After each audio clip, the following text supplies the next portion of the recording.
Hello everyone, welcome back our front-end development internship programme.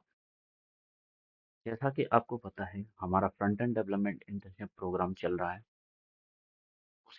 उसी के regarding ये इसकी सेकंड क्लास है। आज की क्लास में हम जानना चाहेंगे आई फ्रेम टैग के बारे में, पेजेस एलिमेंटर के बारे में और क्लास और आईडी के बारे में।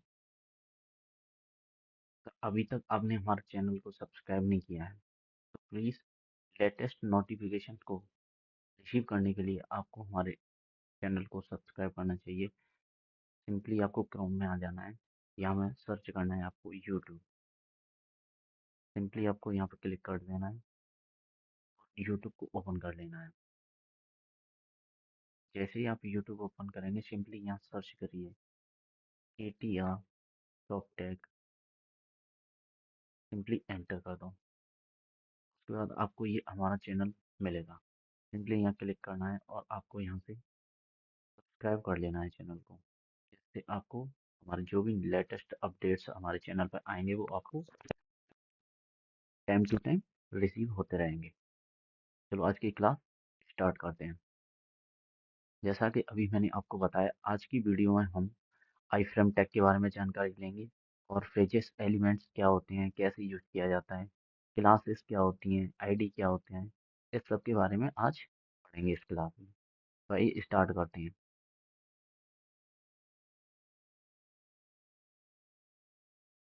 सबसे पहले मैं यहाँ एक HTML फाइल क्रिएट करूँगा।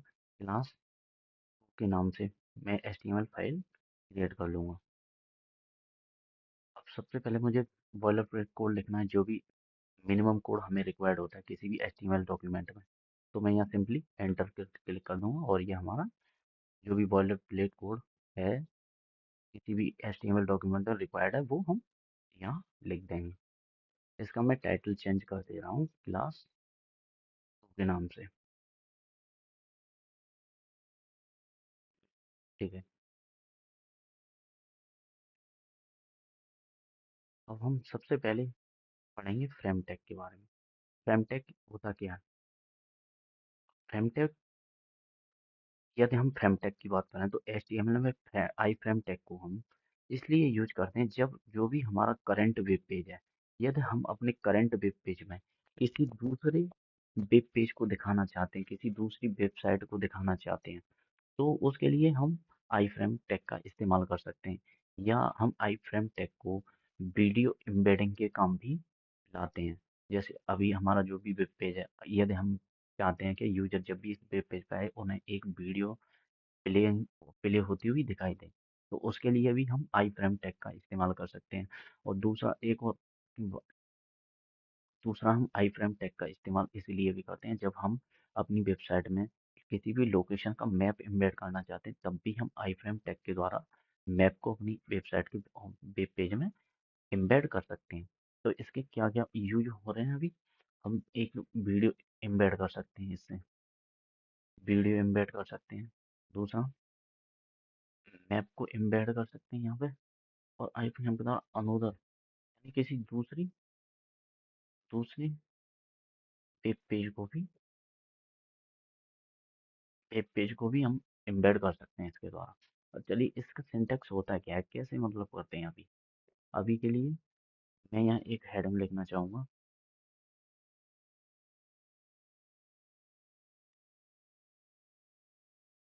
This section is for learn iframe tag, how to use iframe in our web page.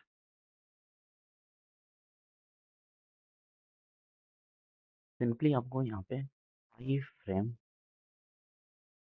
Frame लिख देना है। उसके बाद जैसे ही हम एंटर करेंगे, उसका बेसिक एक जो सिंटेक्स होता है आई फ्रेम का, वो आपके सामने लिख जाएगा।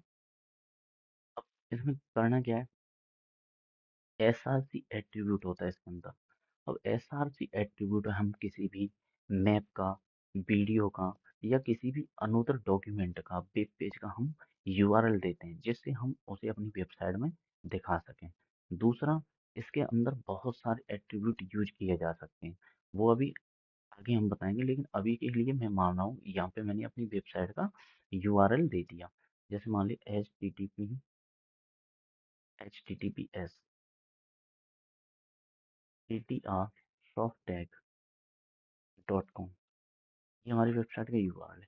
अभी मैंने ये यूआरएल इसमें डाल दिया, क्या अब मेरे करंट इस पेज में मेरी वेबसाइट दिखेगी? तो आइए चेक कर लेते हैं। यहाँ से जाएंगे हम गो गो लाइव पे। जैसे गो लाइव पे क्लिक करेंगे हम अपने ब्राउजर में ओपन हो जाएंगे। This section is learn iframe tag. ये देखिए हमारी वेबसाइट यहाँ दिखने लगी, लेकिन अभी क्या है, हमारी वेबसाइट पूरी तरह से नहीं, इसीलिए हमारे पास आई फ्रेम में पास करने के लिए कई सारे एट्रीब्यूट्स होते हैं। अब वो कौन कौन से एट्रीब्यूट होते हैं? जैसे हम अपने आई फ्रेम को हेड दे सकते हैं, यानी हम अपने आई फ्रेम को हाइट देंगे। मान ली मैंने इसकी हाइट 600 कर दी। साथ ही साथ इसके एक एट्रीब्यूट और रहता है विड्थ, यानी हम अपने आई फ्रेम को विड्थ भी दे सकते हैं। मैंने बोल दिया इसकी विड्थ है वो 400 कर दी। 400 नहीं, मैंने मान लिया इसकी विड्थ है वो 800 कर रखी है। मैंने इसकी विड्थ 800 कर दी। अभी चेक करेंगे हम अपनी ब्राउज़र में जाएंगे तो यहाँ चेक करेंगे, देखो पूरी वेबसाइट हमारी यहाँ पे एम्बेड हो गई है। यानी हम जो भी वेबसाइट वहाँ पे देखें वो सेम वेबसाइट इधर भी देख सकते हैं। अब ये वेबसाइट ओरिजिनल है कि नहीं है, हम यहाँ चेक कर सकते हैं। KTR सॉफ्टटेक जैसे ही सर्च करेंगे तो जो भी वेबसाइट हमें यहाँ दिख रही है सेम वेबसाइट हमारी इधर दिखने लग जाएगी। तो एम्बेड आई फ्रेम टैग के द्वारा हम किसी भी दूसरी वेबसाइट को या वीडियो को या मैप को अपने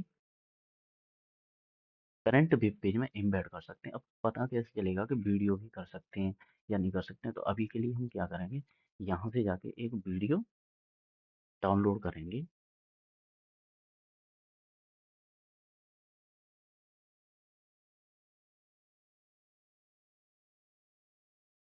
यहाँ गए, अभी मैंने यहाँ पर क्या किया, यहाँ गए, एक कोई भी वीडियो का एड्रेस कॉपी कर लेंगे।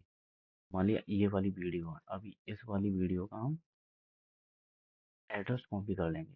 जैसी वीडियो का एड्रेस कॉपी किया, अभी सिंपली यहाँ आके हमें एक हेडिंग हेडिंग दे देनी है।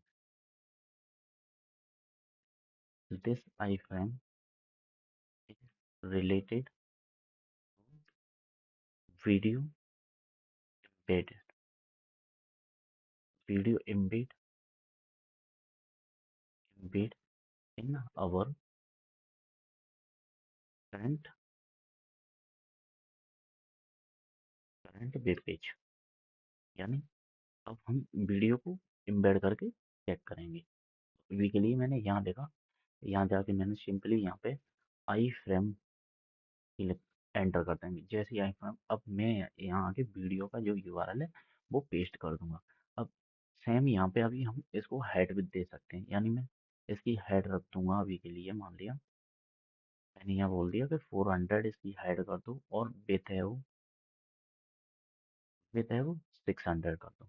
अभी मैं जाके अपनी चेक करूंगा ब्राउजर में, तो यहाँ जाके क्लास 2 वाला वो है।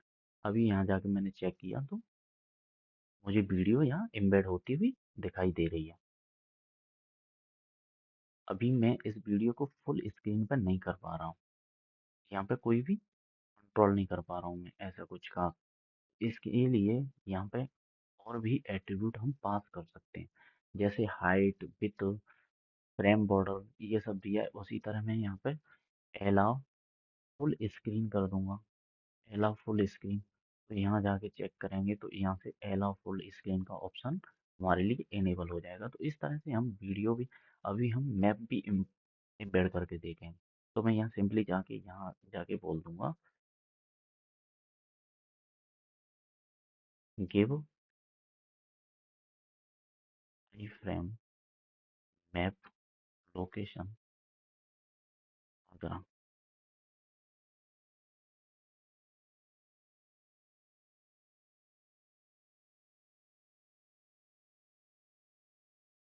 इंटरनेट स्लो की वजह से थोड़ा इश्यू है। बाकी आप यहाँ से कोई भी लोकेशन का आप मैप ले सकते हो, उसके बाद यहाँ पे आके आप सिंपली पेस्ट कर सकते हो और वो भी एम्बेड हो जाएगा।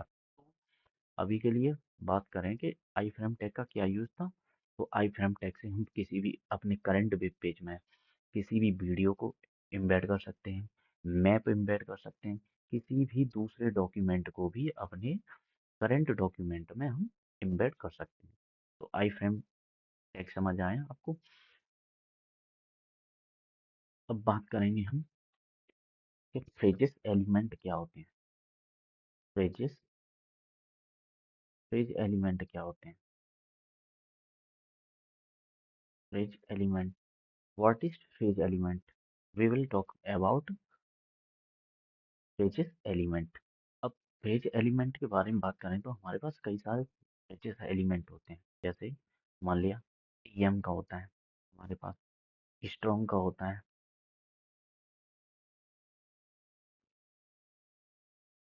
स्ट्रॉन्ग का होता है हमारे पास, और एस एम एस हमारे पास मार्क का होता है, एब्रीविएशन का होता है। इसी तरह हमारे पास कई सारे ऐसे फ्रेजेस टैग होते हैं। अब इनका यूज क्या है, क्यों हमें यूज करनी है, इन सबको देखना है भाई, इसका यूज केस क्या है।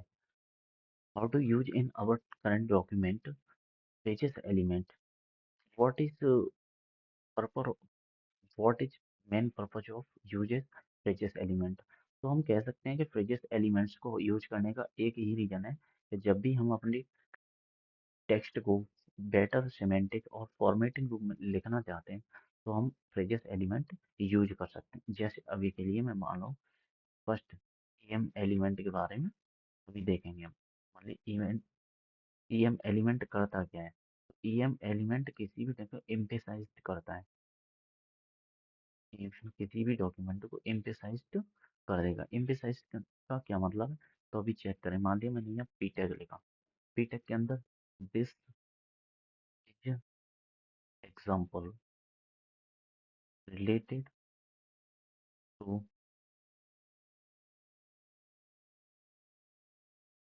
related to em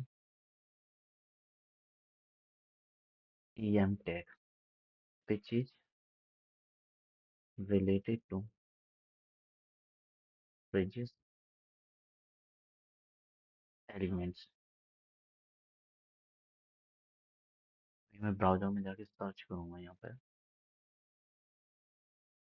यहाँ चेक किया और एक चीज देख रहे हैं यहाँ पर, बाकी का सारा सीधा का सीधा है अपना टेक्स्ट, लेकिन यहाँ आके जैसे ही हमने em टैग लिखा, em टैग यहाँ से देखिए ये सभी थोड़े से इटैलिक हो गए हैं।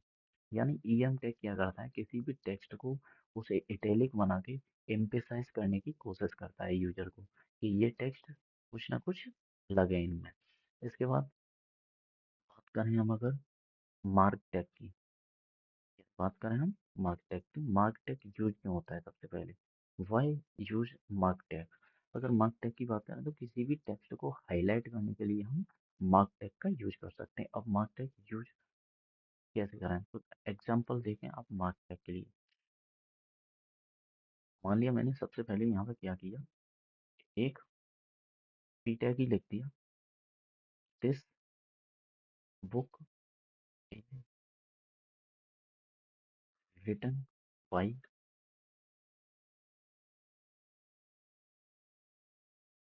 बाई एटिया सॉफ्ट,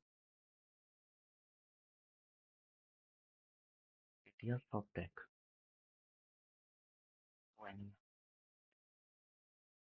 जैसे ना this book is written by ATR softtech owner. अभी जाके हम जैसे ही हम चेक करेंगे, वाले अपने ब्राउजर में गए और यहाँ जाके चेक किया तो देखिए इसमें क्या है, this book is written by, ये तो बिल्कुल नॉर्मल टेक्स्ट है, लेकिन के टी आर सॉफ्ट टैग ओनर ये हाईलाइट कर दिया उसने।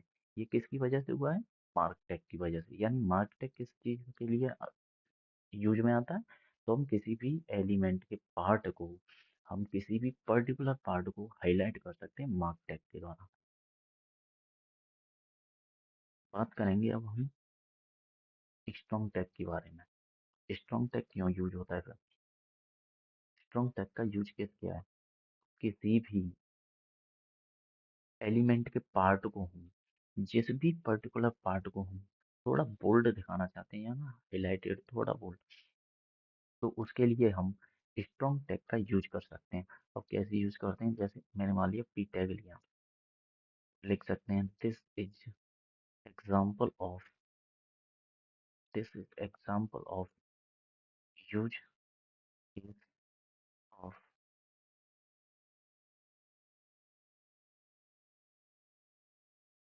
Strong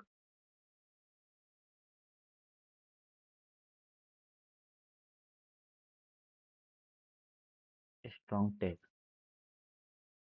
this is example of use case of strong tag.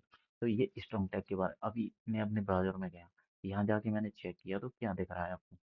बाकी का पूरा कंटेंट हमें सिंपल दिख रहा है, लेकिन स्ट्रॉन्ग टैग लिखा हुआ कंटेंट हमें क्या दिख रहा है? थोड़ा बोल्ड, यानी इससे थोड़ा सा high weighted.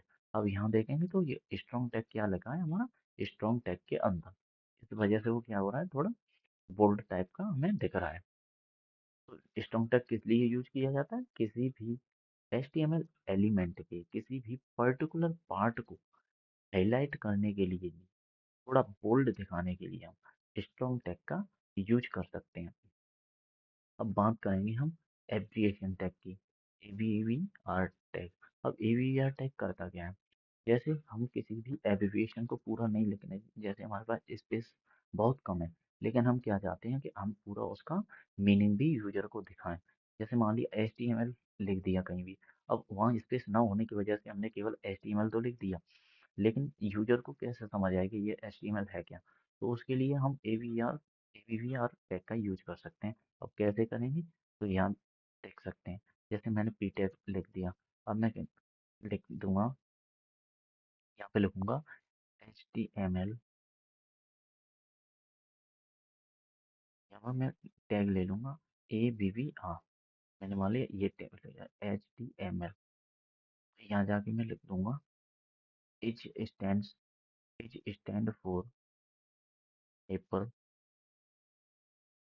Text markup language.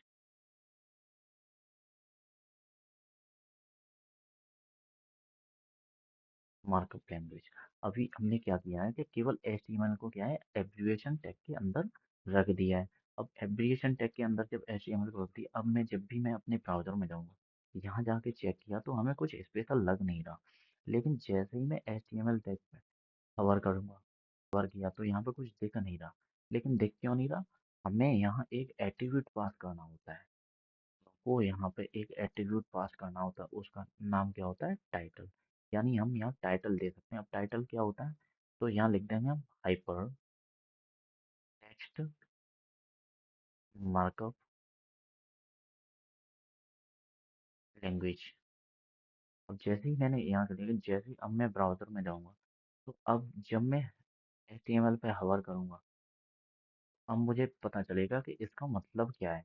यानी HTML यहाँ लिखा तो है, लेकिन इसका पूरा मतलब जानने की कोशिश करूँगा, तो इसका मतलब रहेगा कि इसका मीन्स है कि hyper text markup language HTML का। तो क्या एब्रिविएशन टैग किस लिए यूज होता है? जब भी हमारे पास लाइन में स्पेस कम होती है, तो हम किसी भी बड़े से कंटेंट का एक छोटा सा संक्षिप्त में नाम लिख के उसका टाइटल एट्रीब्यूट के द्वारा पूरा का पूरा हम यूजर को दिखा सकते हैं कि HTML का मीन मतलब रियल में मीनिंग है क्या। तो ये हम इसके द्वारा बता सकते हैं। इस तरह बहुत सारे यहाँ पर फ्रेजेस एलिमेंट्स होते हैं, वीडियो वगैरह, कोड, साइट, तो हम इनको भी यूज कर सकते हैं। अब बात करेंगे हम क्लासेस के बारे में। क्लास क्या होती है? सबसे पहली बात, क्लास होती क्या है, क्यों यूज किया जाता है, इनको क्यों जरूरी है हमारे HTML डॉक्यूमेंट के लिए? तो क्लास एक वो कीवर्ड है जिसके द्वारा हम किसी भी HTML एलिमेंट को जावास्क्रिप्ट के द्वारा एक्सेस कर सकते हैं, और उसे हम स्टाइलिंग देने के लिए CSS फाइल में भी हम टारगेट कर सकते हैं। अब रही बात ये CSS क्या होता है, तो किसी भी HTML डॉक्यूमेंट को हम UI सुंदर बनाने के लिए, सुंदर क्या होता है, किसी भी HTML एलिमेंट को बेटर दिखाने के लिए हमें CSS की आवश्यकता पड़ती है। क्यों? जब हम HTML से क्या करते हैं, किसी भी वेब पेज का हम स्ट्रक्चर बना देते हैं, लेकिन अब वो स्ट्रक्चर दिखना कैसा चाहिए, बटन का कलर कैसा होना चाहिए, वेब पेज में बैकग्राउंड का कलर कैसा होना चाहिए, किसी भी सेक्शन का कलर कैसा होना चाहिए, साइज क्या होना चाहिए, फॉन्ट साइज क्या होना चाहिए, किस तरह का दिखना चाहिए, इस सब के लिए हम CSS यूज करते हैं। CSS का मतलब होता है कास्केडिंग स्टाइल शीट्स। अभी आने वाली वीडियो में हम देखेंगे इसके बारे में, लेकिन अभी के लिए मैं बताऊं, हम किसी भी एलिमेंट को एक से ज़्यादा क्लासेस दे सकते हैं, और एक क्लास को भी हम मल्टीपल HTML एलिमेंट्स को दे सकते हैं। यानी यहाँ पे HTML डॉक्यूमेंट में क्लास डुप्लीकेसी होती है। जैसे अभी के लिए मैं मान लूँ, मैंने कोई भी पी टैग लिखा, जिसमें लिख दिया मैंने कि इसकी क्लास है वो, मान लिया क्लास लिख दी मैंने ए है, ये मान लिया क्लास है, दिस इज वन। अभी मैंने ये लिख दिया, अभी ऐसे ही मैंने मान लिया कई सारे डॉक्यूमेंट लिख दिए, और मैंने ए नाम की सभी को एक ही सेम क्लास दे दी। यानी एक क्लास को मल्टीपल HTML एलिमेंट्स को दिया जा सकता है। अब पता कैसे चले इसका यूज क्या है, तो अभी के लिए मैं आया यहाँ पे इंटरनल CSS ही राइट कर देता हूँ। जैसे यहाँ आया, अभी मैं स्टाइल टैग लिखूंगा यहाँ पे। अब स्टाइल टैग क्या होता है, तो किसी भी HTML डॉक्यूमेंट में जब हम इंटरनल CSS लिखना चाहते हैं, तो हम स्टाइल टैग के द्वारा किसी भी HTML डॉक्यूमेंट में हम यहाँ पे अपनी CSS को लिख सकते हैं। जैसे अभी के लिए मैंने क्लास यूज की है ए। अब किसी भी HTML फाइल में जब हम क्लास को टारगेट करते हैं, तो हम डॉट से यूज करते हैं। यानी डॉट, जो भी हमने क्लास दी है उसका नाम अभी मैंने किया, यानी वो हमारी क्लास सेलेक्ट हो गई। अब पता कैसे चलेगा कि हम सेलेक्ट कर चुके हैं, तो मान लिया मैंने यहाँ पे आके इसका कलर बोल दिया कि रेड कलर कर दो। जहाँ भी मेरी ए नाम की क्लास है, उन सब का कलर रेड कर दो। यहाँ जाके जैसे ही हम चेक करेंगे, तो अभी देखो, जितनी भी एलिमेंट्स पर एक क्लास लगी हुई थी, उन सब का कलर रेड कर दिया उसने। तो इसका मतलब क्या है, हम एक ही क्लास से मल्टीपल एलिमेंट को टारगेट कर सकते हैं। दूसरा, एक चीज और होती है, तो मान लिया हम एक ही एलिमेंट को मल्टीपल क्लासेस दे सकते हैं। मान लिया पहली क्लास हमारी ए थी, अब मैंने इसको बी क्लास दे दी। अभी मैं जाके क्या बोलूंगा, मैंने मान लिया यहाँ जाके बोल दिया कि जो भी बी क्लास है, उस बी क्लास का जो भी फॉन्ट साइज है ना, वो फॉन्ट साइज आप 24 पिक्सल कर दो। अब जैसे ही मैं यहाँ गया, तो यहाँ चेक किया मैंने, देखो 24 पिक्सल के हिसाब से इसका साइज थोड़ा बड़ा हो गया, बाकी सबका अभी भी सेम एज है पहले की तरह। तो इसने क्या किया कि ये दोनों ही इस पे अप्लाई होगी। पहली क्लास क्या कर रही है इसकी, जो फर्स्ट क्लास है वो क्या कर रही है इसकी, इस पर कलर अप्लाई कर रही है। और सेकंड क्लास है जो बी क्लास है, वो इस पर क्या कर रही है, इसका फॉन्ट साइज इंक्रीज कर रही है। तो यानी हम एक ही एलिमेंट पर मल्टीपल क्लासेस अप्लाई कर सकते हैं, और एक ही क्लास को हम मल्टीपल एलिमेंट्स पर अप्लाई कर सकते हैं। तो ये होती हैं क्लासेस। क्लासेस से हम क्या करते हैं, हम हमेशा क्लासेस को CSS टारगेट करने के लिए और जावास्क्रिप्ट में डोम के लिए यूज करते हैं। इसी तरह एक और होती है हमारे पास आईडी। अब आईडी क्या होता है, क्यों आईडी की ज़रूरत है, जब हम हमारे पास क्लासेस थी, तो आईडी की ज़रूरत क्या थी, आईडी की बता, आईडी डुप्लीकेट नहीं होती HTML डॉक्यूमेंट में। यानी किसी भी HTML डॉक्यूमेंट के लिए, हर एलिमेंट के लिए हमें एक पर्टिकुलर आईडी की नीड होती है। यानी किसी भी आईडी को हम मल्टीपल एलिमेंट्स को नहीं असाइन कर सकते क्लास की तरह। और दूसरा, किसी भी एलिमेंट के लिए हम केवल एक ही आईडी दे सकते हैं, मल्टीपल आईडी नहीं दे सकते। जैसे अभी मैंने चेक किया, मैंने यहाँ पी टैग लिख दिया, और मैं यहाँ बोल रहा हूँ जाके, इसकी आईडी है वो, मान लिया एन है, इसकी आईडी एन कर दी, this is an ID. And second मैंने बोल दिया, मान लिया मैंने इसकी आईडी क्या है, एम दे रखी है, इसकी आईडी मैंने यहाँ ए दे रखी है, इसकी आईडी मैंने आर दे रखी है। अभी ये कि मैंने सभी को इसको आईडी असाइन कर रखी है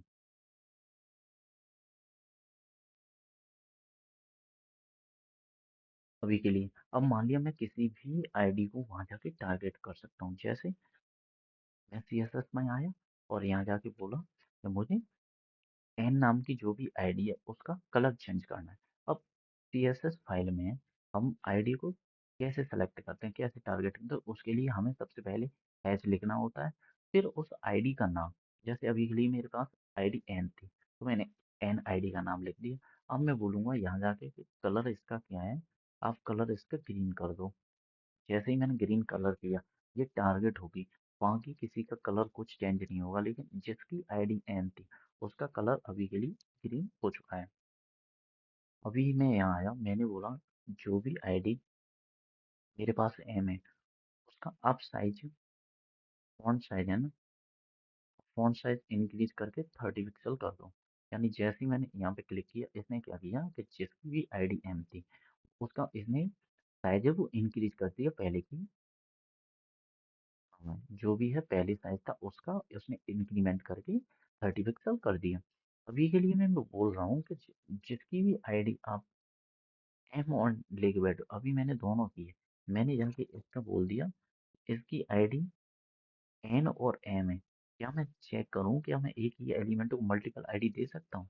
यहाँ जाके मैंने चेक किया तो क्या हमें महसूस हुआ कि जो भी एन नाम की वो थी उसको कुछ नहीं, जैसा और भी है उसी तरह सेम है, यानी सब एक जैसी दिख रही है, यानी इस पे आईडी अप्लाई नहीं हुई। क्यों? क्योंकि हमने एक ही साथ उसको डबल आईडी दे रखी है। यानी हम किसी भी एलिमेंट को टारगेट करने के लिए केवल एक आईडी दे सकते हैं, ये आईडी डुप्लीकेसी अलाउ नहीं करता है। अब जैसे ही हमने सिंगल सिंगल की तो ये क्या करने लगा, ये फिर से अप्लाई होने लगा।